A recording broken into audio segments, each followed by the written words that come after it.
Extremely sorry to disappoint.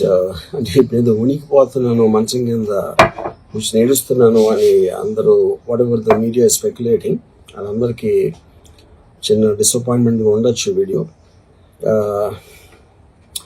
ఇక్కడ point ఏంటంటే, I just want explain the whole concept.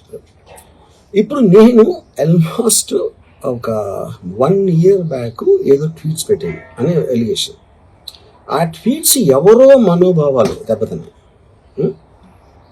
ఇక్కడ విచిత్రం ఏంటంటే 1 year బ్యాక్ పెట్టిన ట్వీట్స్ 4 డిఫరెంట్ ప్లేసెస్లో 4 డిఫరెంట్ జ్యూరిస్డిక్షన్స్లో 4కి ఒకే 3-4 రోజుల వ్యవధిలో వాళ్ళ మనోభావాలు దెబ్బతిన్నాయి. వాళ్ళు ఆ పరంగా కంప్లైంట్ ఇవ్వడం, కేసులు పెట్టడం జరిగింది. ఇక్కడ పాయింట్ 1, ఎవరి మీద అయితే నేను పెట్టానని వాళ్ళు చెప్తున్నారో వాళ్ళకి లేదు, ఎవరో థర్డ్ పార్టీ, అసలు సంబంధం లేనివాడు.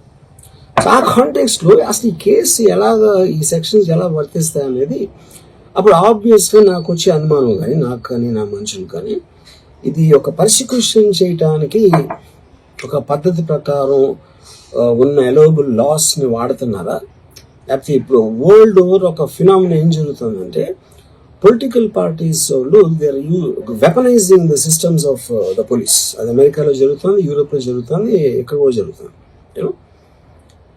అప్పుడు నేను ఏ ఒక్క వ్యక్తిని, ఒక పోలీస్ ఆఫీసర్ని కానీ, ఒక పొలిటికల్ పర్సన్ కానీ నేను బ్లేమ్ చేయట్లేదు.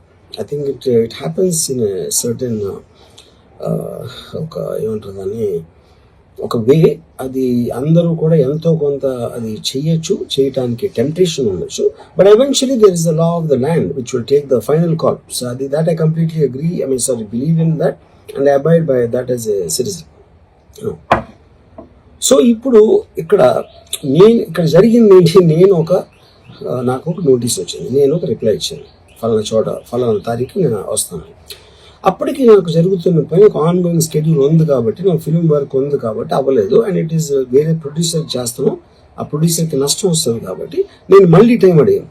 ఇదేంటి కేసు, ఇదేం అర్జెంట్ కేసు అంటే 1 year తర్వాత ట్వీట్ చూసిన అతనికి 1 weekలో అన్నీ అయిపోవాలనేది ఏమన్నా మీనింగ్ ఉంటుంది అసలు దానికి? So which basically means it is being done for purposes other than the urgency of the case. ఇది అర్జెన్సీ ఆఫ్ ద కేసు అంటే, మీరు మర్డర్లు గీడలు ఇన్ని జరిగి సంవత్సరాలు తీసుకుని